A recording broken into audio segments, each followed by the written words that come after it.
بسم اللہ الرحمن الرحیم۔ سن 2 ہجری۔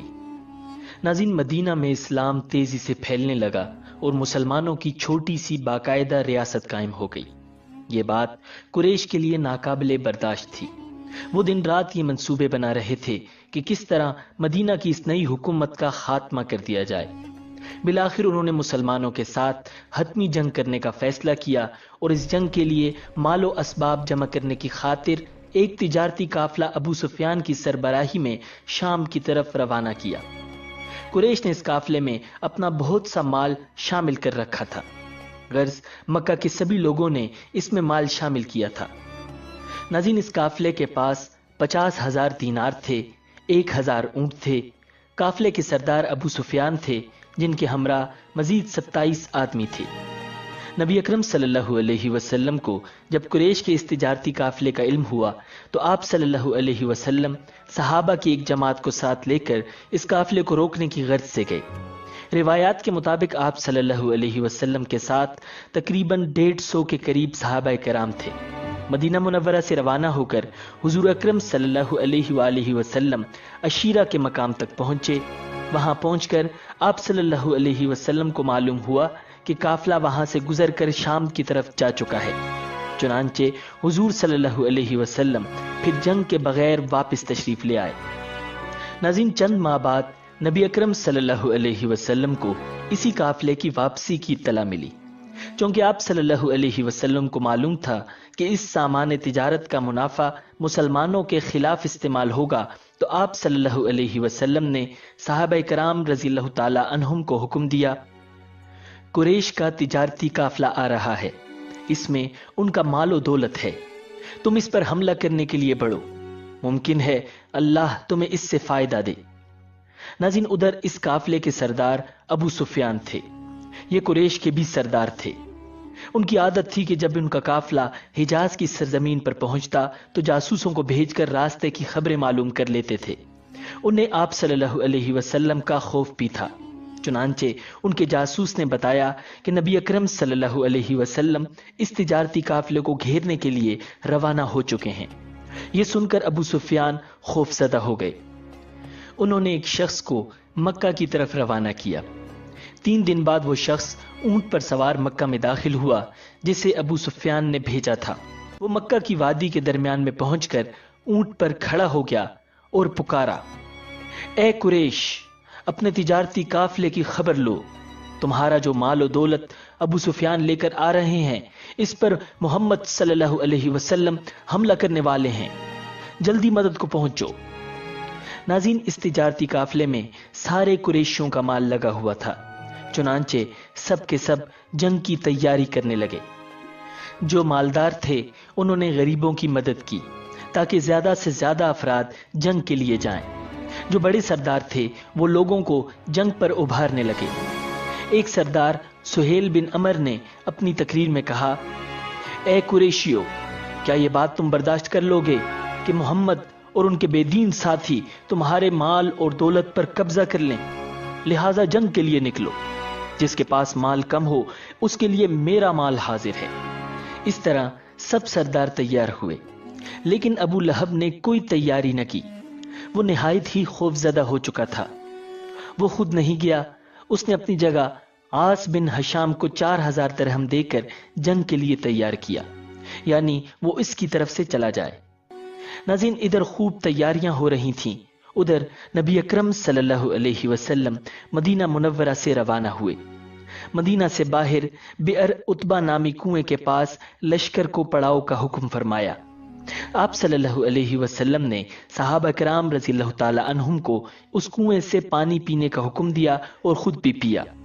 یہیں آپ صلی اللہ علیہ وسلم نے حکم فرمایا، مسلمانوں کو گن لیا جائے۔ چنانچہ سب کو گنا گیا۔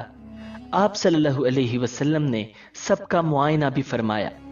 گننے پر معلوم ہوا مجاہدین کی تعداد 313 ہے، لشکر میں گھوڑوں کی تعداد صرف 5 تھی۔ اونٹ 70 کے قریب تھے، اس لیے ایک ایک اونٹ 3 یا 4 آدمیوں کے حصے میں دیا گیا۔ آپ صلی اللہ علیہ وسلم کے حصے میں جو اونٹ آیا اس میں 2 اور ساتھی بھی شریک تھے۔ آپ صلی اللہ علیہ وسلم بھی اس اونٹ پر اپنی باری کے حساب سے سوار ہوتے اور ساتھیوں کی باری پر انہیں سوار ہونے کا حکم فرماتے، اگرچہ وہ اپنی باری بھی آپ صلی اللہ علیہ وسلم کو دینے کی خواہش ظاہر کرتے۔ وہ کہتے، اے اللہ کے رسول، آپ سوار رہیں، ہم پیدل چل لیں گے۔ جواب میں آپ صلی اللہ علیہ وسلم ارشاد فرماتے، تم دونوں پیدل چلنے میں مجھ سے زیادہ مضبوط نہیں ہو، اور نہ میں تمہارے مقابلے میں اللہ کی رحمت سے بے نیاز ہوں۔ ناظرین، اس غزوے کے موقع پر نبی اکرم صلی اللہ علیہ وسلم نے حضرت عثمان رضی اللہ تعالی عنہ کو مدینہ منورہ ہی میں ٹھہرنے کا حکم فرمایا۔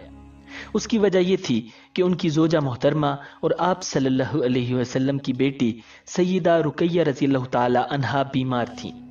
آپ صلی اللہ علیہ وسلم نے حضرت عثمان رضی اللہ تعالی عنہ سے فرمایا، تمہیں یہاں ٹھہرنے کا بھی اجر ملے گا اور جہاد کرنے کا اجر بھی ملے گا۔ اس موقع پر آپ صلی اللہ علیہ وسلم نے مدینہ منورہ میں حضرت ابو لبابہ رضی اللہ تعالی عنہ کو اپنا قائم مقام بنایا۔ طلحہ بن عبید اور سعید بن زید رضی اللہ تعالی عنہما کو جاسوسی کی ذمہ داری سونپی تاکہ یہ دونوں لشکر سے آگے جا کر قریش کے تجارتی قافلے کی خبر لائیں۔ ناظرین، نبی اکرم صلی اللہ علیہ وسلم نے انہیں مدینہ منورہ ہی سے روانہ فرما دیا تھا۔ روحا کے مقام سے اسلامی لشکر آگے روانہ ہوا۔ ارکزبیہ کے مقام پر ایک دیہاتی ملا، اس سے دشمن کے بارے میں کچھ معلوم نہ ہو سکا۔ اب لشکر پھر آگے بڑھا۔ اس طرح اسلامی لشکر زفران کی وادی تک پہنچ گیا۔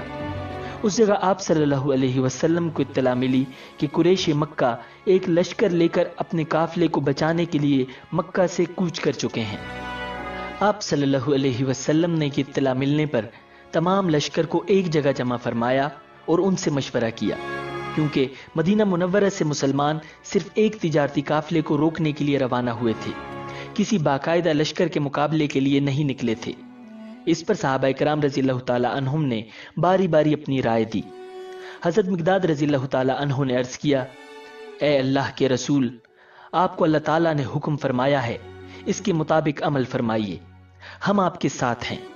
اللہ کی قسم، ہم اس طرح نہیں کہیں گے جس طرح موسیٰ علیہ السلام کو بنی اسرائیل نے کہا تھا کہ آپ اور آپ کا رب جا کر لڑ لیجئے، ہم تو یہیں بیٹھے رہیں گے، بلکہ ہم تو یہ کہتے ہیں کہ ہم آپ کے ساتھ ہیں، ہم آپ کے آگے، پیچھے اور دائیں بائیں لڑیں گے، آخری دم تک لڑیں گے۔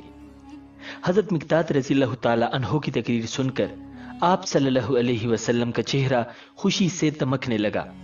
آپ صلی اللہ علیہ وسلم مسکرانے لگے۔ حضرت مقداد رضی اللہ تعالی عنہ کو دعا دی۔ ناظرین، حضرت ابو بکر صدیق اور حضرت عمر رضی اللہ تعالی عنہما نے بھی تقاریر کی۔ ان کی تقاریر کے بعد نبی اکرم صلی اللہ علیہ وسلم نے انصاری حضرات کی طرف دیکھا، کیونکہ ابھی تک ان میں سے کوئی کھڑا نہیں ہوا تھا۔ اب انصاری بھی آپ صلی اللہ علیہ وسلم کا اشارہ سمجھ گئے، چنانچہ حضرت سعد بن معاذ رضی اللہ تعالی عنہ اٹھے اور عرض کیا، اے اللہ کے رسول، شاید آپ کا اشارہ ہماری طرف ہے، تو عرض ہے کہ ہم ایمان لا چکے ہیں، آپ کی تصدیق کر چکے ہیں اور گواہی دے چکے ہیں، ہم ہر حال میں آپ کا حکم مانیں گے اور فرما برداری کریں گے۔ ان کی تقریر سن کر آپ صلی اللہ علیہ وسلم کے چہرے پر خوشی کے آثار ظاہر ہوئے، چنانچہ آپ صلی اللہ علیہ وسلم نے فرمایا، اب اٹھو، کوچ کرو، تمہارے لیے خوشخبری ہے، اللہ تعالیٰ نے مجھ سے وعدہ فرمایا ہے کہ وہ ہمیں فتح دے گا۔ ناظرین، زفران کی وادی سے روانہ ہو کر آپ صلی اللہ علیہ وسلم بدر کے مقام پر پہنچے۔ اس وقت تک قریشی لشکر بھی بدر کے قریب پہنچ چکا تھا۔ آپ صلی اللہ علیہ وسلم نے حضرت علی رضی اللہ تعالی عنہ کو قریش کے لشکر کی خبریں معلوم کرنے کے لیے بھیجا۔ انہیں 2 ماشکی یعنی پانی بھرنے والے ملے، وہ قریشی لشکر کے ماشکی تھے۔ ان دونوں سے لشکر کے بارے میں کافی معلومات حاصل ہوئیں۔ انہوں نے لشکر میں شامل بڑے بڑے سرداروں کے نام بھی بتا دیے۔ اس پر حضور نبی اکرم صلی اللہ علیہ وسلم نے اپنے صحابہ رضی اللہ تعالی عنہ سے فرمایا، مکہ نے اپنا دل اور جگر نکال کر تمہارے مقابلے کے لیے بھیجے ہیں، یعنی اپنے تمام معزز اور بڑے بڑے لوگ بھیج دیے ہیں۔ ناظرین، اسی دوران ابو سفیان قافلے کا راستہ بدل چکے تھے اور اس طرح ان کا قافلہ بچ گیا۔ جبکہ اس قافلے کو بچانے کے لیے جو لشکر آیا تھا اس سے اسلامی لشکر کا آمنا سامنا ہو گیا۔ ادھر ابو سفیان نے جب دیکھا کہ قافلہ تو اب بچ گیا ہے، اس لیے انہوں نے ابو جہل کو پیغام بھیجا کہ واپس مکہ کی طرف لوٹ چلو، کیونکہ ہم اسلامی لشکر سے بچ کر نکل آئے ہیں۔ لیکن ابو جہل نے واپس جانے سے انکار کر دیا۔ قریشی لشکر نے بدر کے مقام پر اس جگہ پڑاؤ ڈالا جس جگہ پانی نزدیک تھا۔ دوسری طرف اسلامی لشکر نے جس جگہ پڑاؤ ڈالا پانی وہاں سے فاصلے پر تھا۔ اس سے مسلمانوں کو پریشانی ہوئی۔ تب اللہ تعالیٰ نے وہاں بارش برسا دی اور ان کی پانی کی تکلیف رفع ہو گئی۔ ناظرین، جبکہ اسی بارش کی وجہ سے کافر نہایت پریشان ہوئے، وہ اپنے پڑاؤ سے نکلنے کے قابل نہ رہے۔ مطلب یہ کہ بارش مسلمانوں کے لیے رحمت اور کافروں کے لیے زحمت ثابت ہوئی۔ ناظرین، صبح ہوئی تو اللہ کے رسول صلی اللہ علیہ وسلم نے اعلان فرمایا، لوگوں نماز کے لیے تیار ہو جاؤ۔ چنانچہ صبح کی نماز ادا کی گئی۔ پھر جب آپ صلی اللہ علیہ وسلم نے صحابہ کرام رضی اللہ تعالی عنہم کو خطبہ دیا، آپ صلی اللہ علیہ وسلم نے ارشاد فرمایا، میں تمہیں ایسی بات کے لیے ابھارتا ہوں جس کے لیے تمہیں اللہ نے ابھارا ہے۔ تنگی اور سختی کے موقعوں پر صبر کرنے سے اللہ تعالیٰ تمام تکالیف سے بچا لیتا ہے اور تمام غموں سے نجات عطا فرماتا ہے۔ اب آپ صلی اللہ علیہ وسلم لشکر کو لے کر آگے بڑھے اور قریش سے پہلے پانی کے قریب پہنچ گئے۔ ناظرین، مقام بدر پر پانی کا چشمہ تھا۔ آپ صلی اللہ علیہ وسلم کو وہاں رکتے دیکھ کر حضرت خباب رضی اللہ تعالی عنہ نے عرض کیا، اے اللہ کے رسول، قیام کے لیے یہ جگہ مناسب نہیں ہے، میں اس علاقے سے اچھی طرح واقف ہوں۔ آپ وہاں پڑاؤ ڈالیں جو دشمن کے پانی سے قریب ترین ہو، ہم وہاں ایک حوض بنا کر پانی اس میں جمع کر لیں گے، اس طرح ہمارے پاس پینے کا پانی ہوگا، ہم پانی کے دوسرے گڑھے اور چشمے پاٹ دیں گے، اس طرح دشمن کو پانی نہیں ملے گا۔ آپ صلی اللہ علیہ وسلم نے ان کی رائے کو بہت پسند فرمایا۔ ناظرین، ایک روایت کے مطابق اسی وقت حضرت جبریل علیہ السلام اللہ تعالیٰ کا پیغام لائے اور بتایا کہ حضرت خباب رضی اللہ تعالی عنہ کی رائے بہت عمدہ ہے۔ اس رائے کے بعد آپ صلی اللہ علیہ وسلم لشکر کو لے کر آگے بڑھے اور اس چشمے پر آ گئے جو اس جگہ سے قریب ترین تھا جہاں قریش نے پڑاؤ ڈالا تھا۔ مسلمانوں نے یہاں قیام کیا اور آپ صلی اللہ علیہ وسلم نے انہیں دوسرے گڑھے بھرنے کا حکم دیا۔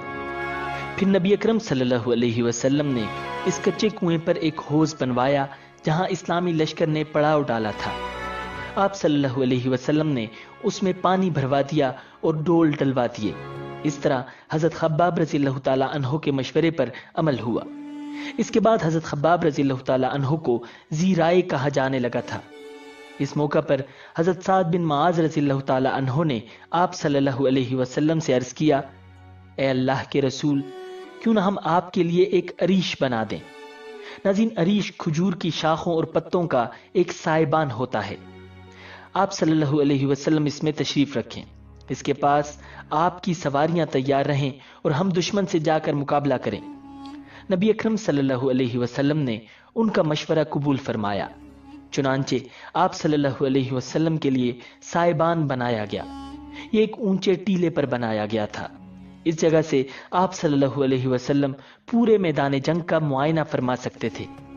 حضور صلی اللہ علیہ وسلم نے وہیں قیام فرمایا۔ صحابہ رضی اللہ تعالی عنہم نے پوچھا، آپ کے ساتھ یہاں کون رہے گا تاکہ مشرکوں میں سے کوئی آپ کے قریب نہ آ سکے؟ حضرت علی رضی اللہ تعالی عنہ کہنے لگے، اللہ کی قسم، یہ سن کر ہم میں سے ابو بکر صدیق رضی اللہ تعالی عنہ آگے بڑھے اور اپنی تلوار کا سایہ آپ صلی اللہ علیہ وسلم کے سر پر کرتے ہوئے بولے، جو شخص بھی آپ کی طرف بڑھنے کی جرت کرے گا اسے پہلے اس تلوار سے نمٹنا پڑے گا۔ حضرت ابو بکر صدیق رضی اللہ تعالی عنہ کے ان جرت مندانہ الفاظ کی بنیاد پر حضور صلی اللہ علیہ وسلم نے انہیں سب سے بہادر شخص قرار دیا۔ ناظرین، یہ بات جنگ شروع ہونے سے پہلے کی ہے۔ جب جنگ شروع ہوئی تو خود حضرت علی رضی اللہ تعالی عنہ بھی اس سائبان کے دروازے پر کھڑے تھے اور حضرت سعد بن معاذ رضی اللہ تعالی عنہ بھی انصاری صحابہ کے ایک دستے کے ساتھ وہاں موجود تھے، اور حضرت ابو بکر صدیق رضی اللہ تعالی عنہ اندر آپ صلی اللہ علیہ وسلم کی حفاظت پر مامور تھے۔ اس طرح صبح ہوئی، پھر قریشی لشکر ریت کے ٹیلے کے پیچھے سے نمودار ہوا۔ اس سے پہلے حضور صلی اللہ علیہ وسلم نے کچھ مشرکوں کے نام لے لے کر فرمایا کہ فلاں اس جگہ قتل ہوگا، فلاں اس جگہ قتل ہوگا۔ حضرت انس بن مالک رضی اللہ تعالی عنہ فرماتے ہیں کہ جن لوگوں کے نام لے کر حضور صلی اللہ علیہ وسلم نے فرمایا تھا کہ اس جگہ قتل ہوگا، وہ بالکل وہیں قتل ہوئے، 1 انچ بھی ادھر ادھر پڑے نہیں پائے گئے۔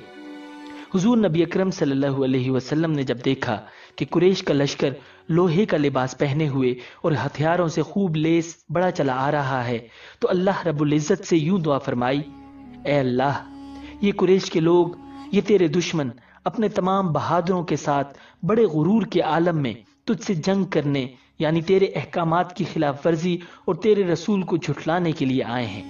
اے اللہ، آپ نے مجھ سے اپنی مدد اور نصرت کا وعدہ فرمایا ہے، لہٰذا وہ مدد بھیج دے۔ اے اللہ، تو نے مجھ پر کتاب نازل فرمائی ہے اور مجھے ثابت قدم رہنے کا حکم فرمایا ہے، مشرکوں کے اس لشکر پر ہمیں غلبہ عطا فرما۔ اے اللہ، آج انہیں ہلاک فرما دے۔ ناظرین، ایک اور روایت میں آپ صلی اللہ علیہ وسلم کی دعا میں یہ الفاظ بھی آئے ہیں، اے اللہ، اس امت کے فرعون ابو جہل کو کہیں پناہ نہ دے اور ٹھکانہ نہ دے۔ غرض جب قریشی لشکر ٹھہر گیا تو انہوں نے عمیر بن وہب رضی اللہ تعالی عنہ کو جاسوسی کے لیے بھیجا۔ یہ عمیر بن وہب رضی اللہ تعالی عنہ بعد میں مسلمان ہو گئے تھے اور بہت اچھے مسلمان ثابت ہوئے تھے۔ آپ صلی اللہ علیہ وسلم کے ساتھ غزوہ احد میں شریک ہوئے تھے۔ قریش نے عمیر سے کہا، جا کر محمد کے لشکر کی تعداد معلوم کرو اور ہمیں خبر دو۔ عمیر رضی اللہ تعالی عنہ اپنے گھوڑے پر سوار ہو کر نکلے۔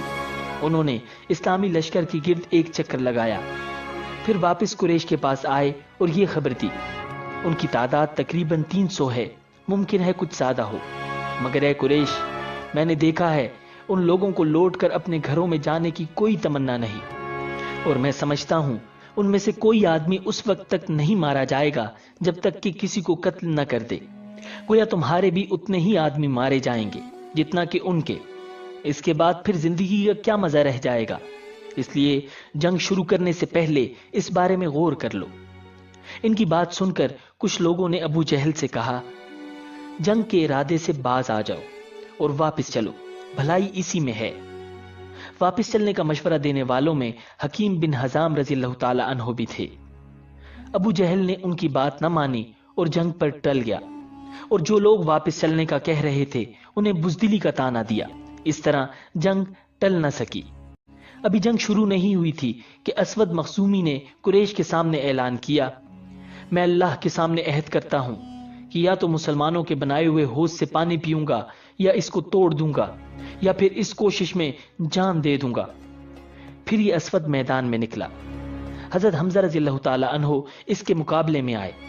حضرت حمزہ رضی اللہ تعالی عنہ نے اس پر تلوار کا وار کیا، اس کی پنڈلی کٹ گئی۔ اس وقت یہ حوض کے قریب تھا۔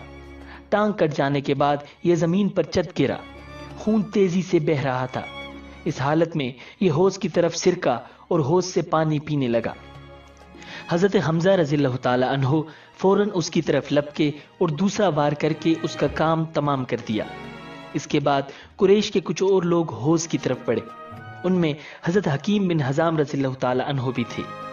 نبی اکرم صلی اللہ علیہ وسلم نے انہیں آتے دیکھ کر فرمایا، انہیں آنے دو، آج کے دن ان میں سے جو بھی حوض سے پانی پی لے گا وہ یہیں کفر کی حالت میں قتل ہوگا۔ ناظرین، حضرت حکیم بن حزام رضی اللہ تعالی عنہ نے پانی نہیں پیا، یہ قتل ہونے سے بچ گئے اور بعد میں اسلام لائے اور بہت اچھے مسلمان ثابت ہوئے۔ اب جنگ کا باقاعدہ آغاز ہوا۔ سب سے پہلے عتبہ، اس کا بھائی شیبہ اور بیٹا ولید میدان میں آگے نکلے اور للکارا، ہم سے مقابلے کے لیے کون آتا ہے؟ اس للکار پر مسلمانوں میں سے 3 انصاری نوجوان نکلے۔ یہ تینوں بھائی تھے، ان کے نام معوذ، معاذ اور عوف رضی اللہ تعالی عنہم تھے۔ ان کے والد کا نام افرا تھا۔ ان تینوں نوجوانوں کو دیکھ کر عتبہ نے پوچھا، تم کون ہو؟ انہوں نے جواب دیا، ہم انصاری ہیں۔ اس پر عتبہ نے کہا، تم ہمارے برابر کے نہیں، ہمارے مقابلے میں مہاجرین میں سے کسی کو بھیجو، ہم اپنی قوم کے آدمیوں سے مقابلہ کریں گے۔ اس پر نبی اکرم صلی اللہ علیہ وسلم نے انہیں واپس آنے کا حکم فرمایا۔ یہ تینوں اپنی صفوں میں واپس آ گئے۔ آپ صلی اللہ علیہ وسلم نے ان کی تعریف فرمائی اور انہیں شاباش دی۔ اب آپ صلی اللہ علیہ وسلم نے حکم فرمایا، اے عبیدہ بن حارث اٹھو، اے حمزہ اٹھو، اے علی اٹھو۔ یہ تینوں فوراً اپنی صفوں میں سے نکل کر ان تینوں کے سامنے پہنچ گئے۔ ان میں عبیدہ بن حارث رضی اللہ تعالی عنہ زیادہ عمر کے تھے اور بوڑھے تھے۔ ان کا مقابلہ عتبہ بن ربیعہ سے ہوا۔ حضرت حمزہ رضی اللہ تعالی عنہ کا مقابلہ شیبہ سے ہوا، اور حضرت علی رضی اللہ تعالی عنہ کا مقابلہ ولید سے ہوا۔ حضرت حمزہ رضی اللہ تعالی عنہ نے شیبہ کو وار کرنے کا موقع ہی نہ دیا اور ایک ہی وار میں اس کا کام تمام کر دیا۔ اسی طرح حضرت علی رضی اللہ تعالی عنہ نے ایک ہی وار میں ولید کا کام تمام کر دیا۔ البتہ عبیدہ بن حارث رضی اللہ تعالی عنہ اور عتبہ کے درمیان تلواروں کے وار شروع ہو گئے۔ دونوں کے درمیان کچھ دیر تک تلواروں کے وار ہوتے رہے، یہاں تک کہ دونوں زخمی ہو گئے۔ اس وقت تک حضرت حمزہ رضی اللہ تعالی عنہ اور حضرت علی رضی اللہ تعالی عنہ اپنے اپنے مقابل کا صفایا کر چکے تھے، لہٰذا وہ دونوں ان کی طرف بڑھے اور عتبہ کو ختم کر دیا۔ پھر زخمی عبیدہ بن حارث رضی اللہ تعالی عنہ کو اٹھا کر لشکر میں لے آئے، انہیں آپ صلی اللہ علیہ وسلم کے پاس لٹا دیا گیا۔ انہوں نے پوچھا، اے اللہ کے رسول، کیا میں شہید نہیں ہوں؟ آپ صلی اللہ علیہ وسلم نے ارشاد فرمایا، میں گواہی دیتا ہوں کہ تم شہید ہو۔ اس کے بعد صفرا کے مقام پر حضرت عبیدہ بن حارث رضی اللہ تعالی عنہ کا انتقال ہو گیا، انہیں وہیں دفن کیا گیا، جبکہ حضور صلی اللہ علیہ وسلم غزوہ بدر سے فارغ ہونے کے بعد مدینہ منورہ کی طرف لوٹ رہے تھے۔ ناظرین، جنگ بدر سے پہلے نبی اکرم صلی اللہ علیہ وسلم نے صحابہ رضی اللہ تعالی عنہم کی صفوں کو ایک نیزے کے ذریعے سیدھا کیا تھا۔ ناظرین، پھر جب آپ صلی اللہ علیہ وسلم نے صفوں کو سیدھا کر دیا تو ارشاد فرمایا، جب دشمن قریب آ جائے تو انہیں تیروں سے پیچھے ہٹانا، اور اپنے تیر اس وقت تک نہ چلاؤ جب تک وہ نزدیک نہ آ جائیں۔ اسی طرح تلواریں بھی اس وقت تک نہ سونتنا جب تک کہ دشمن بالکل قریب نہ آ جائے۔ اس کے بعد آپ صلی اللہ علیہ وسلم نے صحابہ کرام رضی اللہ تعالی عنہم کو یہ خطبہ دیا، مصیبت کے وقت صبر کرنے سے اللہ تعالیٰ پریشانیاں دور فرماتے ہیں اور غموں سے نجات عطا فرماتے ہیں۔ پھر آپ صلی اللہ علیہ وسلم اپنے صاحبان میں تشریف لے گئے۔ اس وقت حضرت ابوبکر صدیق رضی اللہ تعالی عنہ آپ کے ساتھ تھے۔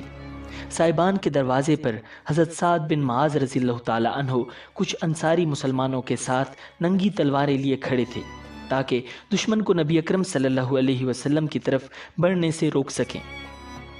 آپ صلی اللہ علیہ وسلم کے لیے وہاں سواریاں بھی موجود تھیں تاکہ ضرورت کے وقت آپ سوار ہو سکیں۔ ناظرین، مسلمانوں میں سب سے پہلے مہجہ رضی اللہ تعالی عنہ آگے بڑھے۔ یہ حضرت عمر رضی اللہ تعالی عنہ کے غلام تھے۔ عامر بن حضرمی نے انہیں تیر مار کر شہید کر دیا۔ ادھر نبی اکرم صلی اللہ علیہ وسلم اپنے صاحبان میں اللہ تعالیٰ کے حضور سجدے میں گرے یوں دعا فرما رہے تھے، اے اللہ، اگر آج مومنوں کی جماعت ہلاک ہو گئی تو پھر تیری عبادت کرنے والا کوئی نہیں رہے گا۔ پھر حضور صلی اللہ علیہ وسلم اپنے صاحبان سے نکل کر صحابہ کے درمیان تشریف لائے اور انہیں جنگ پر ابھارنے کے لیے فرمایا، قسم ہے اس ذات کی جس کے قبضے میں میری جان ہے، جو شخص بھی آج ان مشرکوں کے مقابلے میں صبر اور ہمت کے ساتھ لڑے گا، ان کے سامنے سینہ تانے جمع رہے گا اور پیٹھ نہیں پھیرے گا، اللہ تعالیٰ اسے جنت میں داخل کرے گا۔ حضرت عمیر بن حمام رضی اللہ تعالی عنہ اس وقت کھجوریں کھا رہے تھے کہ الفاظ سن کر کھجوریں ہاتھ سے گرا دیں اور بولے، واہ واہ، تو میرے اور جنت کے درمیان صرف اتنا فاصلہ ہے کہ ان کافروں میں سے کوئی مجھے قتل کر دے۔ یہ کہتے ہی تلوار سونت کر دشمنوں سے بھڑ گئے اور لڑتے لڑتے شہید ہو گئے۔ ناظرین، حضرت عوف بن افرا رضی اللہ تعالی عنہ نے آپ صلی اللہ علیہ وسلم سے پوچھا، اللہ کے رسول، بندے کے کس عمل پر اللہ کو ہنسی آتی ہے، یعنی اس کے کون سے عمل سے اللہ تعالیٰ خوش ہوتے ہیں؟ جواب میں آپ صلی اللہ علیہ وسلم نے ارشاد فرمایا، جب کوئی مجاہد ذرہ بکتر پہنے بغیر دشمن پر حملہ آور ہو۔ یہ سنتے ہی انہوں نے اپنے جسم پر سے ذرہ بکتر اتار کر پھینک دی اور تلوار سونت کر دشمن پر ٹوٹ پڑے، یہاں تک کہ لڑتے لڑتے شہید ہو گئے۔ ناظرین، حضرت معبد بن وہب رضی اللہ تعالی عنہ دونوں ہاتھوں میں تلوار لے کر جنگ میں شریک ہوئے۔ یہ نبی اکرم صلی اللہ علیہ وسلم کے ہم زلف تھے۔ یعنی ام المؤمنین حضرت سودا رضی اللہ تعالی عنہ کی بہن کے خاوند تھے۔ جنگ کے دوران حضور صلی اللہ علیہ وسلم نے ایک مٹھی کنکریوں کی اٹھائی اور مشرکوں پر پھینک دی۔ ایسا کرنے کے لیے حضور صلی اللہ علیہ وسلم کو حضرت جبریل علیہ السلام نے کہا تھا۔ کنکریوں کو مٹھی میں پھینکتے وقت حضور صلی اللہ علیہ وسلم نے ارشاد فرمایا، یہ چہرے خراب ہو جائیں۔ ناظرین، ایک روایت کے مطابق یہ الفاظ آئے ہیں، اے اللہ ان کے دلوں کو خوف سے بھر دے، ان کے پاؤں اکھاڑ دے۔ اللہ کے حکم پر حضور صلی اللہ علیہ وسلم کی دعا سے کوئی کافر ایسا نہ بچا جس پر وہ کنکریاں نہ پڑی ہوں۔ ان کنکریوں نے کافروں کو بدحواس کر دیا تھا۔ آخر نتیجہ یہ نکلا کہ وہ شکست کھا کر بھاگے۔ مسلمان ان کا پیچھا کرنے لگے، انہیں قتل اور گرفتار کرنے لگے۔ کنکریوں کی مٹھی کے بارے میں اللہ تعالیٰ نے قرآن کریم میں ارشاد فرمایا، وَمَا رَمَيْتَ إِذْ رَمَيْتَ وَلَكِنَّ اللَّهَ رَمَى، اور اے نبی کنکریوں کی مٹھی آپ نے نہیں بلکہ ہم نے پھینکی تھی۔ نبی اکرم صلی اللہ علیہ وسلم نے کافروں کی شکست کھا جانے کے بعد اعلان فرمایا، مسلمانوں نے جس کافر کو مارا ہے اس کا سامان اسی مسلمان کا ہے، اور جس مسلمان نے جس کافر کو گرفتار کیا وہ اسی مسلمان کا قیدی ہے۔ وہ کافر جو بھاگ کر نہ جا سکے انہیں گرفتار کر لیا گیا۔ اس جنگ میں حضرت ابو عبیدہ بن جراح رضی اللہ تعالی عنہ نے اپنے باپ کو قتل کیا۔ پہلے خود باپ نے بیٹے پر وار کیا تھا، لیکن یہ وار حضرت ابو عبیدہ رضی اللہ تعالی عنہ بچا گئے اور خود اس پر وار کیا، جس سے وہ مارا گیا۔ اس پر اللہ تعالیٰ نے سورہ مجادلہ میں یہ آیت نازل فرمائی، جس کا ترجمہ ہے، جو لوگ اللہ پر اور قیامت کے دن پر پورا ایمان رکھتے ہیں، آپ انہیں نہ دیکھیں گے کہ ایسے شخصوں سے دوستی رکھتے ہیں جو اللہ اور اس کے رسول کے خلاف ہیں، اگرچہ وہ ان کے بیٹے یا بھائی یا خاندان میں سے کیوں نہ ہو۔ ناظرین، اس جنگ میں حضرت عبد الرحمن بن عوف رضی اللہ تعالی عنہ نے امیہ بن خلف اور اس کے بیٹے کو قیدی بنا لیا۔ اسلام سے پہلے مکہ میں یہ شخص حضرت عبد الرحمن بن عوف رضی اللہ تعالی عنہ کا دوست رہا تھا، اور یہی وہ امیہ بن خلف تھا جو حضرت بلال رضی اللہ تعالی عنہ پر بے تحاشا ظلم کرتا رہا تھا۔ حضرت عبد الرحمن بن عوف رضی اللہ تعالی عنہ ان دونوں کو لیے میدان جنگ سے گزر رہے تھے کہ حضرت بلال رضی اللہ تعالی عنہ کی نظر امیہ بن خلف پر پڑ گئی۔ حضرت بلال رضی اللہ تعالی عنہ اسے دیکھ کر بلند آواز میں پکارے، کافروں کا سردار امیہ بن خلف یہ رہا، اگر امیہ بچ گیا تو سمجھو میں نہیں بچا۔ حضرت عبد الرحمن بن عوف رضی اللہ تعالی عنہ کو امیہ اپنے بیٹے کے ساتھ ادھر ادھر بھاگتا نظر آیا تھا۔ حضرت عبد الرحمن بن عوف رضی اللہ تعالی عنہ کے ہاتھ میں کئی زرہیں تھیں، یہ مال غنیمت میدان جنگ سے ملا تھا، لیکن جو ہی انہیں امیہ اور اس کا بیٹا نظر آیا تھا انہوں نے زرہیں گرا دیں اور ان دونوں کو پکڑ لیا۔ اس طرح یہ دونوں اب ان کے قیدی بن گئے۔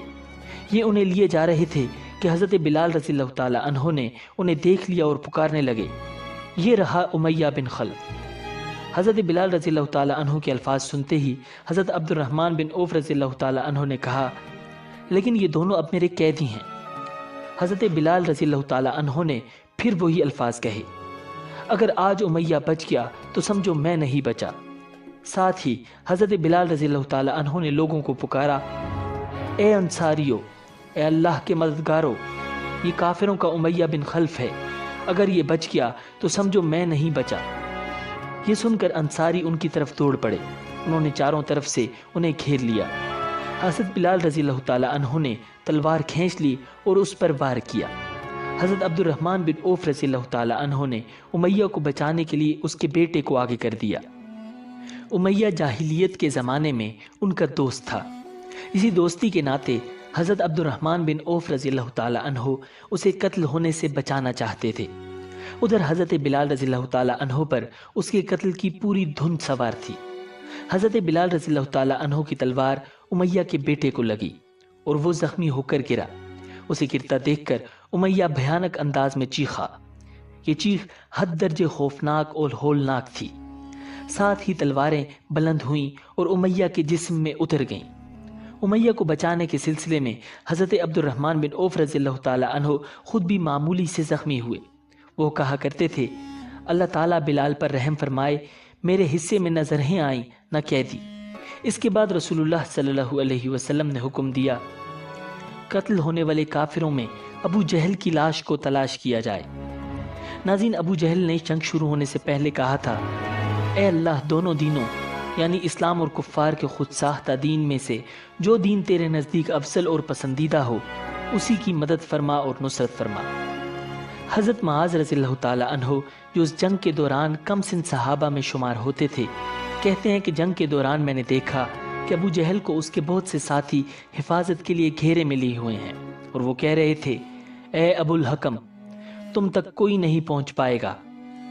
جب میں نے ان کی یہ بات سنی تو ابو جہل کی طرف بڑھا اور اس پر تلوار کا ایک ہاتھ مارا۔ اس وار سے اس کی پنڈلی کٹ گئی۔ ابو جہل کے بیٹے حضرت اکرمہ رضی اللہ تعالی عنہ باپ کی مدد کے لیے بڑھے۔ ناظرین، یہ حضرت اکرمہ رضی اللہ تعالی عنہ فتح مکہ کے موقع پر مسلمان ہوئے تھے۔ انہوں نے مجھ سے تلوار کا وار کیا، اس سے میرا بازو کٹ گیا، صرف تھوڑی سی کھال کے ساتھ بازو اٹکا رہ گیا۔ میں جنگ میں مصروف رہا، لیکن لٹکنے والے ہاتھ کی وجہ سے لڑنا مشکل ہو رہا تھا۔ میں تمام دن لڑتا رہا اور وہ بازو لٹکتا رہا۔ آخر جب اس کی وجہ سے رکاوٹ زیادہ ہونے لگی تو میں نے اپنا پاؤں اس پر رکھ کر جھٹکا دیا، اس سے وہ کھال بھی کٹ گئی۔ میں نے اپنے بازو کو اٹھا کر پھینک دیا۔ ابو جہل زخمی حالت میں تھا کہ اس دوران اس کے پاس معوذ رضی اللہ تعالی عنہ گزرے۔ انہوں نے اس پر وار کیا۔ اس وار سے وہ گر گیا اور وہ اسے مردہ سمجھ کر آگے بڑھ گئے، لیکن وہ ابھی بھی زندہ تھا۔ حضرت معوذ رضی اللہ تعالی عنہ جنگ کرتے آگے بڑھتے چلے گئے، یہاں تک کہ شہید ہو گئے۔ اتنے میں زخموں سے چور ابو جہل کے پاس حضرت عبداللہ بن مسعود رضی اللہ تعالی عنہ کا گزر ہوا۔ انہوں نے اپنا پیر اس کی گردن پر رکھ کر کہا، اے خدا کے دشمن، کیا تجھے خدا نے رسوا نہیں کر دیا؟ اس کے بعد حضرت عبداللہ بن مسعود رضی اللہ تعالی عنہ نے اس کا سر تن سے جدا کر دیا۔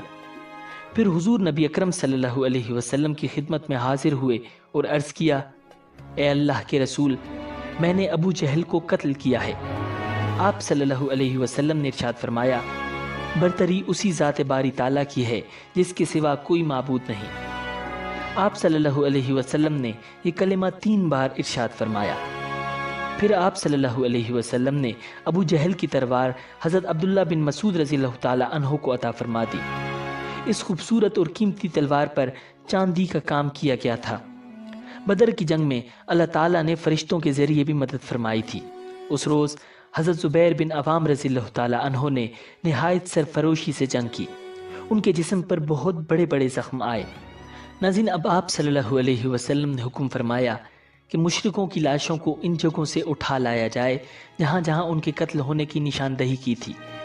حضرت عمر رضی اللہ تعالی عنہ فرماتے ہیں کہ نبی اکرم صلی اللہ علیہ وسلم نے جنگ سے ایک دن پہلے ہی ہمیں بتا دیا تھا کہ انشاءاللہ کل یہ عتبہ بن ربیعہ کی قتل کی جگہ ہوگی، یہ شیبہ بن ربیعہ کی قتل کی جگہ ہوگی، یہ امیہ بن خلف کی قتل کی جگہ ہوگی۔ آپ صلی اللہ علیہ وسلم نے اپنے دست مبارک سے ان جگہوں کی نشاندہی فرمائی تھی۔ اب جب لاشیں جمع کرنے کا حکم ملا اور صحابہ کرام لاشوں کی تلاش میں نکلے تو کافروں کی لاشیں بالکل انہی جگہوں پر پڑی ملی۔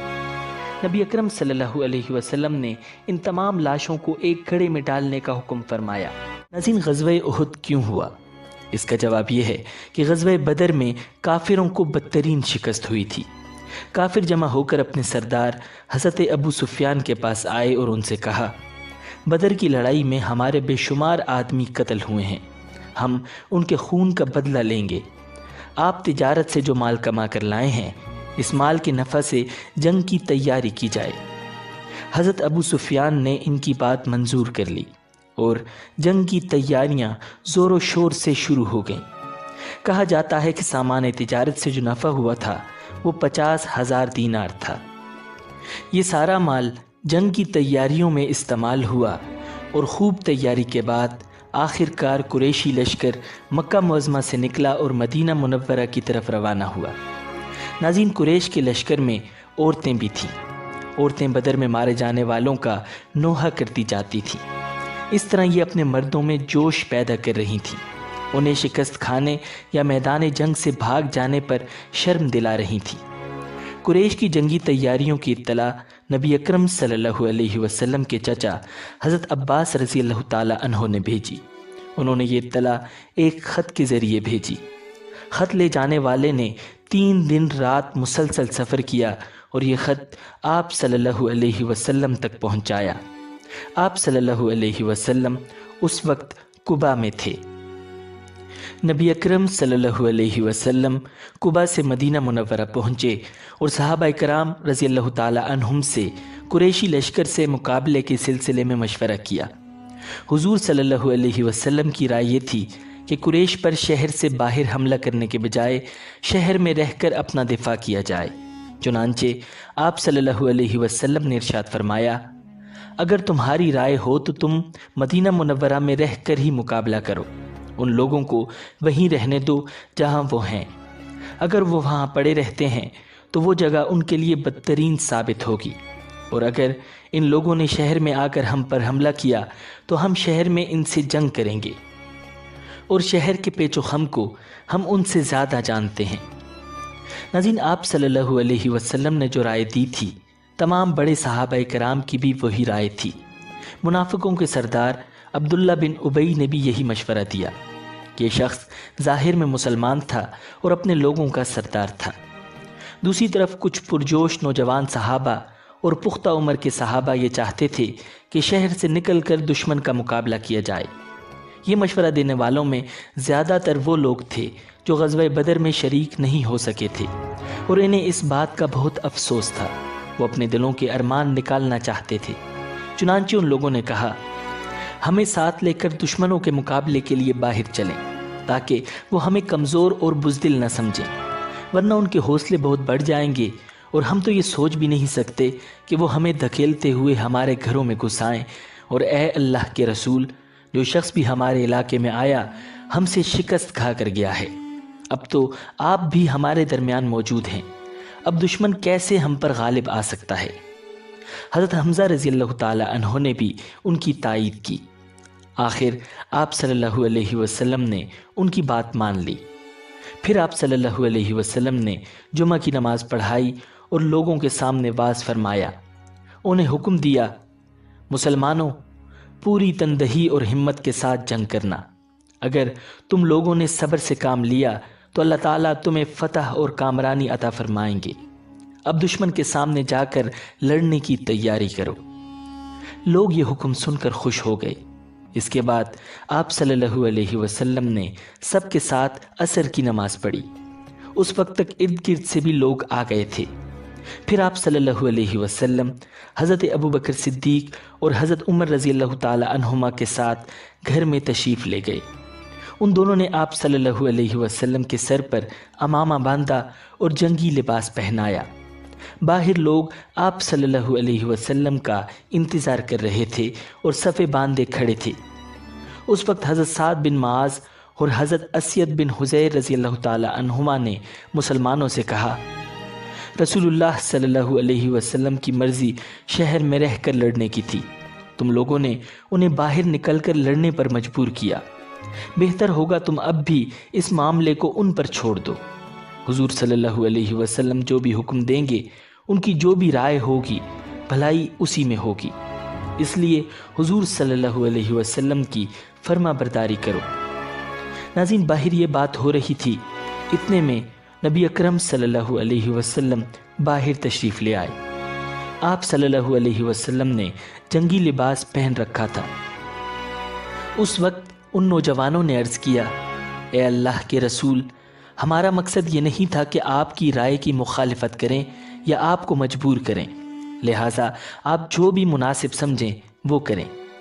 اس پر نبی اکرم صلی اللہ علیہ وسلم نے ارشاد فرمایا، اب میں ہتھیار لگا چکا ہوں، اور کسی نبی کے لیے ہتھیار لگانے کے بعد ان کا اتار دینا اس وقت تک جائز نہیں جب تک اللہ تعالیٰ اس کے اور دشمنوں کے درمیان فیصلہ فرما دے۔ آپ صلی اللہ علیہ وسلم نے اس موقع پر 3 پرچم بنوائے۔ ایک پرچم قبیلہ اوس کا تھا، یہ حضرت اسید بن حضیر رضی اللہ تعالی عنہ کے ہاتھ میں تھا۔ دوسرا پرچم مہاجرین کا تھا، یہ حضرت علی رضی اللہ تعالی عنہ یا حضرت مصعب بن عمیر رضی اللہ تعالی عنہ کے ہاتھ میں تھا۔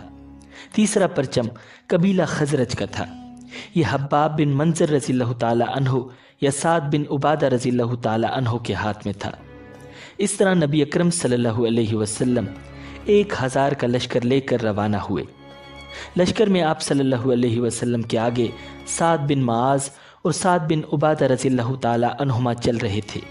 یہ دونوں قبیلہ اوس اور خزرج کے سردار تھے۔ آپ صلی اللہ علیہ وسلم نے مدینہ منورہ میں ایک نابینا صحابی حضرت عبداللہ بن ام مکتوم رضی اللہ تعالی عنہ کو اپنا قائم مقام مقرر فرمایا۔ مدینہ منورہ سے کوچ کر کے آپ صلی اللہ علیہ وسلم سنیا کے مقام پر پہنچے، پھر یہاں سے روانہ ہو کر شیخین کے مقام پر پہنچے۔ ناظرین، شیخین دو پہاڑوں کا نام تھا۔ یہاں آپ صلی اللہ علیہ وسلم نے لشکر کا معائنہ فرمایا اور کم عمر نوجوانوں کو واپس بھیج دیا۔ آپ صلی اللہ علیہ وسلم فوج کے معائنے سے فارغ ہوئے تو سورج غروب ہو گیا۔ حضرت زبیر رضی اللہ تعالی عنہ نے اذان دی، آپ صلی اللہ علیہ وسلم نے نماز پڑھائی، پھر عشاء کی نماز ادا کی گئی۔ نماز کے بعد آپ صلی اللہ علیہ وسلم آرام فرمانے کے لیے لیٹ گئے۔ رات کے وقت پہرا دینے کے لیے آپ صلی اللہ علیہ وسلم نے 50 مجاہدوں کو مقرر کیا۔ ان کا سالار حضرت محمد بن مسلمہ رضی اللہ تعالی عنہ کو مقرر فرمایا۔ یہ تمام رات اسلامی لشکر کے گرد پہرا دیتے رہے۔ رات کے آخری حصے میں آپ صلی اللہ علیہ وسلم نے شیخین سے کوچ فرمایا اور صبح کی نماز کے وقت احد پہاڑ کے قریب پہنچ گئے۔ ناظرین، اسلامی لشکر نے جہاں پڑاؤ ڈالا اس مقام کا نام شوت تھا۔ آپ صلی اللہ علیہ وسلم نے یہاں فجر کی نماز ادا فرمائی۔ اس وقت لشکر میں عبداللہ بن ابی بھی موجود تھا۔ یہ منافقوں کا سردار تھا۔ اس کے ساتھ 300 جوان تھے۔ یہ سب کے سب منافق تھے۔ اس مقام پر پہنچ کر عبداللہ بن ابی نے کہا، آپ نے میری بات نہیں مانی اور ان نوعمر لڑکوں کا مشورہ مانا، حالانکہ ان کا مشورہ کوئی مشورہ ہی نہیں ہے۔ اب خود ہی ہماری رائے کے بارے میں اندازہ ہو جائے گا، ہم بلا وجہ کیوں جانے دیں، اس لیے ساتھیوں واپس چلو۔ ناظرین، اس طرح یہ لوگ واپس لوٹ گئے۔ اب نبی اکرم صلی اللہ علیہ وسلم کے ساتھ صرف 700 صحابہ رہ گئے۔ اس روز مسلمانوں کے پاس صرف 2 گھوڑے تھے۔ ان میں سے ایک نبی اکرم صلی اللہ علیہ وسلم کا تھا اور دوسرا ابو بردہ رضی اللہ تعالی عنہ کا تھا۔ شوت کے مقام سے آگے چل کر نبی اکرم صلی اللہ علیہ وسلم نے احد کی گھاٹی میں پڑاؤ ڈالا۔ آپ صلی اللہ علیہ وسلم نے پڑاؤ ڈالتے وقت اس بات کا خیال رکھا کہ پہاڑ آپ صلی اللہ علیہ وسلم کی پشت کی طرف رہے۔ اس جگہ رات بسر کی گئی۔ پھر حضرت بلال رضی اللہ تعالی عنہ نے صبح کی آذان دی۔ صحابہ کرام رضی اللہ تعالی عنہم نے صف قائم کی اور آپ صلی اللہ علیہ وسلم نے انہیں نماز پڑھائی۔ نماز کے بعد نبی اکرم صلی اللہ علیہ وسلم نے مسلمانوں کو خطبہ دیا۔ اس میں جہاد کے بارے میں ارشاد فرمایا۔ جہاد کے علاوہ حضور صلی اللہ علیہ وسلم نے حلال روزی کمانے کے بارے میں بھی نصیحت فرمائی اور فرمایا، جبریل علیہ السلام نے میرے دل میں یہ وحی ڈالی ہے کہ کوئی شخص اس وقت تک نہیں مرے گا جب تک کہ وہ اپنے حصے کے رزق کا ایک ایک دانہ حاصل نہیں کر لیتا۔ اس لیے اپنے پروردگار سے ڈرتے رہو اور رزق کی طلب میں نیک راستے اختیار کرو۔ ناظرین، آپ صلی اللہ علیہ وسلم نے یہ بھی ارشاد فرمایا، ایک مومن کا دوسرے مومن سے ایسا ہی رشتہ ہے جیسے سر اور بدن کا رشتہ ہوتا ہے۔ اگر سر میں تکلیف ہو تو سارا بدن درد سے کانپ اٹھتا ہے۔ اس کے بعد دونوں لشکر آمنے سامنے آ کھڑے ہوئے۔ مشرکوں کے لشکر کے دائیں بائیں خالد بن ولید اور اکرمہ تھے۔ یہ دونوں حضرات اس وقت تک مسلمان نہیں ہوئے تھے۔ نبی اکرم صلی اللہ علیہ وسلم نے حضرت زبیر بن عوام رضی اللہ تعالی عنہ کو ایک دستہ دے کر فرمایا، تم خالد بن ولید کے مقابلے پر رہنا اور اس وقت تک حرکت نہ کرنا جب تک میں اجازت نہ دوں۔ پھر آپ صلی اللہ علیہ وسلم نے 50 تیر اندازوں کے ایک دستے پر حضرت عبداللہ بن جبیر رضی اللہ تعالی عنہ کو امیر مقرر فرمایا اور انہیں اس درے پر متعین فرمایا جو مسلمانوں کی پشت پر تھا۔ اس درے پر 50 تیر انداز مقرر کرنے کی وجہ یہ تھی کہ پشت کی طرف سے دشمن حملہ نہ کر سکے۔ نبی اکرم صلی اللہ علیہ وسلم نے ان 50 تیر اندازوں سے فرمایا، تم مشرکوں کے گھڑ سوار دستوں کو تیر اندازی کر کے ہم سے دور ہی رکھنا، کہیں ایسا نہ ہو کہ وہ پشت کی طرف سے آ کر حملہ کر دیں۔ ہمیں چاہے فتح ہو یا شکست، تم اپنی جگہ سے نہ ہلنا۔ اس کے بعد نبی اکرم صلی اللہ علیہ وسلم نے ایک تلوار نکالی اور فرمایا، کون مجھ سے یہ تلوار لے کر اس کا حق ادا کر سکتا ہے؟ اس پر کئی صحابہ کرام اٹھ کر آپ صلی اللہ علیہ وسلم کی طرف لپکے، لیکن آپ صلی اللہ علیہ وسلم نے وہ تلوار انہیں نہیں دی۔ حضرت زبیر بن عوام رضی اللہ تعالی عنہ نے بھی وہ تلوار لینے کی 3 بار کوشش کی، مگر آپ صلی اللہ علیہ وسلم نے ہر مرتبہ انہیں انکار کر دیا۔ آخر صحابہ کے مجمع میں سے حضرت ابو دجانہ رضی اللہ تعالی عنہ اٹھے اور عرض کیا، میں اس تلوار کا حق ادا کر دوں گا۔ آپ صلی اللہ علیہ وسلم نے وہ تلوار انہیں عطا فرما دی۔ ناظرین، ابو دجانہ رضی اللہ تعالی عنہ بے حد بہادر تھے۔ جنگ کے دوران غرور کے انداز میں اکڑ کر چلا کرتے تھے۔ جب آپ صلی اللہ علیہ وسلم نے انہیں دونوں لشکروں کے درمیان اکڑ کر چلتے دیکھا تو ارشاد فرمایا، یہ چال ایسی ہے جس سے اللہ تعالیٰ نفرت فرماتا ہے سوائے اس قسم کے موقعوں کے۔ پھر دونوں لشکر ایک دوسرے کے بالکل نزدیک آ گئے۔ اس وقت مشرکوں کے لشکر سے ایک اونٹ سوار آگے نکلا اور مبارزت طلب کی، یعنی مقابلے کے لیے للکارا۔ اس نے 3 مرتبہ پکارا۔ تب حضرت زبیر بن عوام رضی اللہ تعالی عنہ اسلامی صفوں سے نکل کر اس کی طرف بڑھے۔ حضرت زبیر رضی اللہ تعالی عنہ اس وقت پیدل تھے، جبکہ دشمن اونٹ پر سوار تھا۔ اس کے نزدیک پہنچتے ہی حضرت زبیر رضی اللہ تعالی عنہ ایک دم زور سے اچھلے اور اس کی اونچائی کے برابر پہنچ گئے۔ ساتھ ہی انہوں نے اس کی گردن پکڑ لی۔ دونوں میں اونٹ پر ہی زور آزمائی ہونے لگی۔ ان کی زور آزمائی دیکھ کر نبی اکرم صلی اللہ علیہ وسلم نے ارشاد فرمایا، ان میں سے جو بھی پہلے نیچے گرے گا وہی مارا جائے گا۔ اچانک وہ مشرک نیچے گرا، پھر حضرت زبیر رضی اللہ تعالی عنہ اس پر گرے۔ گرتے ہی انہوں نے فوراً ہی اس پر تلوار کا وار کیا اور وہ جہنم رسید ہو گیا۔ نبی اکرم صلی اللہ علیہ وسلم نے حضرت زبیر رضی اللہ تعالی عنہ کی تعریف ان الفاظ میں بیان فرمائی، ہر نبی کا ایک حواری یعنی ایک خاص ساتھی ہوتا ہے، اور میرے حواری زبیر ہیں۔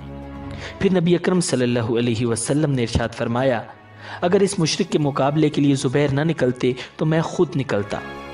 ناظرین، اس کے بعد مشرکوں کی صفوں میں سے ایک اور شخص نکلا۔ اس کا نام طلحہ بن ابو طلحہ تھا۔ یہ قبیلہ عبد الدار سے تھا۔ اس کے ہاتھ میں پرچم تھا۔ اب اس نے مبارزت طلب کی۔ اس نے بھی کئی بار مسلمانوں کو للکارا۔ تب حضرت علی رضی اللہ تعالی عنہ مسلمانوں کی صفوں میں سے نکل کر اس کے سامنے پہنچ گئے۔ اب ان دونوں میں مقابلہ شروع ہوا۔ دونوں نے ایک دوسرے پر تلوار کے وار کیے۔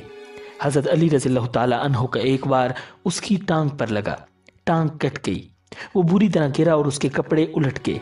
اس طرح وہ برہنہ ہو گیا۔ وہ پکار اٹھا، میرے بھائی، میں خدا کا واسطہ دے کر تم سے رحم کی بھیک مانگتا ہوں۔ اس کے اس طرح التجا کرنے پر حضرت علی رضی اللہ تعالی عنہ طلحہ بن ابو طلحہ کو چھوڑ کر لوٹ آئے۔ نبی اکرم صلی اللہ علیہ وسلم نے ان سے پوچھا، اے علی، تم نے اسے چھوڑ کیوں دیا؟ انہوں نے عرض کیا، اللہ کے رسول، اس نے مجھے خدا کا واسطہ دے کر رحم کی درخواست کی تھی۔ آپ صلی اللہ علیہ وسلم نے ارشاد فرمایا، اسے قتل کراؤ۔ چنانچہ حضرت علی رضی اللہ تعالی عنہ گئے اور اسے قتل کر ڈالا۔ اس کے قتل کے بعد مشرکوں کا پرچم اس کے بھائی عثمان بن ابو طلحہ نے لے لیا۔ اس کے مقابلے پر حضرت حمزہ رضی اللہ تعالی عنہ آئے۔ انہوں نے اس کے نزدیک پہنچتے ہی تلوار کا وار کیا۔ اس وار سے اس کا کندھا کٹ گیا، وہ گر پڑا اور دوسرے وار سے انہوں نے اس کا خاتمہ کر دیا۔ اب طلحہ کا بیٹا مصعب آگے بڑھا۔ حضرت عاصم بن ثابت بن ابو الافلح رضی اللہ تعالی عنہ نے اس پر تیر چلایا، وہ بھی ہلاک ہو گیا۔ اس کے بعد اس کا بھائی حارث میدان میں نکلا۔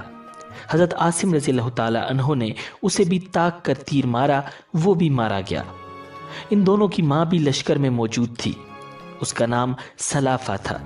اس کے دونوں بیٹوں نے ماں کی گود میں دم توڑا۔ مرنے سے پہلے سلافہ نے پوچھا، بیٹے، تمہیں کس نے زخمی کیا ہے؟ ایک بیٹے نے جواب دیا، میں نے اس کی آواز سنی، تیر چلانے سے پہلے اس نے کہا تھا، لے اس کو سنبھال، میں ابو الافلح کا بیٹا ہوں۔ اس جملے سے سلافہ جان گئی کہ وہ تیر انداز حضرت عاصم بن ثابت رضی اللہ تعالی عنہ ہیں۔ چنانچہ اس نے قسم کھائی، اگر عاصم کا سر میرے ہاتھ لگا تو میں اس کی کھوپڑی میں شراب پیوں گی۔ ساتھ ہی اس نے اعلان کیا کہ جو شخص بھی عاصم بن ثابت کا سر کاٹ کر لائے گا، میں اسے 100 اونٹ انعام میں دوں گی۔